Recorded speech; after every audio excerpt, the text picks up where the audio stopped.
যেদিন আমার উপদেষ্টার মেয়াদ শেষ হবে, দুর্নীতি দমন কমিশন সহ রাষ্ট্রের যত কমিশন আছে ওপেন চ্যালেঞ্জ করলাম, তন্ন তন্ন করে তদন্ত করবেন যে কোন রকম অনিয়ম দুর্নীতি আসিফ নজরুল করেছে না। আমরা আগের সরকারগুলোর মতো কোনো খবরদারি করি না অন্যায় উদ্দেশ্যে, অসৎ উদ্দেশ্যে। আপনাদেরকে দৃঢ়তার সাথে বলতে চাই, আমাদের উপদেষ্টাদের মধ্যে কেউ কোনো ব্যক্তিগত স্বার্থে কাউকে কিছু বলেন না। আমাদের মধ্যে বিন্দু মাত্র অসততা পাবেন না। আমরা তো সম্পত্তির হিসাব দান করবই। ব্যক্তিগতভাবে আমি আপনাদের সবাইকে সাক্ষী দিয়ে ঘোষণা করে গেলাম, যেদিন আমার উপদেষ্টার মেয়াদ শেষ হবে, দুর্নীতি দমন কমিশন সহ রাষ্ট্রের যত কমিশন আছে ওপেন চ্যালেঞ্জ করলাম, তন্ন তন্ন করে তদন্ত করবেন যে কোন রকম অনিয়ম দুর্নীতি আসিফ নজরুল করেছে না। ওপেন চ্যালেঞ্জ করে যেদিন উপদেষ্টা থাকবো না সেদিন থেকে করবেন, তাতে আর আরাম করে করতে পারবেন।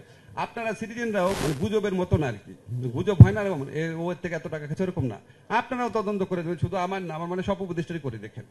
এটা আছে। আরেকটা হচ্ছে আমরা অনেক কাজ করি। দেখেন একটা এক্সাম্পল, এগুলি বলা ঠিক না, তারপরও আপনাদের মনে হতে পারে যে আগের মন্ত্রীদের তো দেখেছিলেন, একজন মন্ত্রী ছিলেন উনি 15 দিনে একবার সেক্রেটারিয়েটে যেতেন।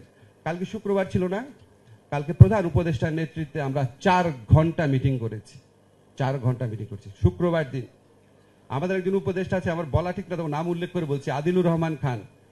উনি 24 ঘন্টা 7 দিন কাজ করেন।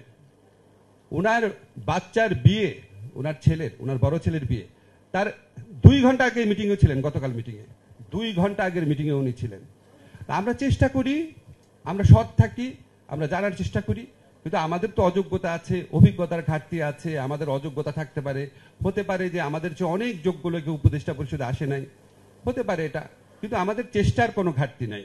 আমাদেরকে সমালোচনা করবেন, কিন্তু শেখ হাসিনা সরকারকে যেভাবে সমালোচনা করতেন ওইভাবে করেন না, একটু মায়া নিয়ে করেন। ধন্যবাদ সবাইকে।